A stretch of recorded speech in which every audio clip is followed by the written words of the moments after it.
అందరికీ నమస్కారం. మరి అందరికీ కూడా వినాయక చవితి శుభాకాంక్షలు తెలియజేస్తూ ప్రతి ఒక్కరం కూడా మట్టి వినాయకుని వాడదాం, పర్యావరణాన్ని కాపాడదాం.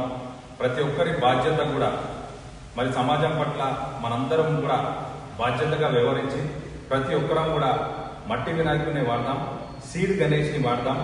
మీరు ఈ వినాయకుడిని పూజించిన తర్వాత ఇదే వినాయకుడిని మరి మట్టిలో నిమజ్జనాన్ని చేసి అందులో ఉన్న సీడ్ ఒక వృక్షంగా మారుతుంది. కాబట్టి మనందరం కూడా సీడ్ వినాయకుడిని, మట్టి వినాయకుడిని వాడాలని చెప్పేసి మీ అందరినీ కూడా కోరుకుంటా ఉన్నాను.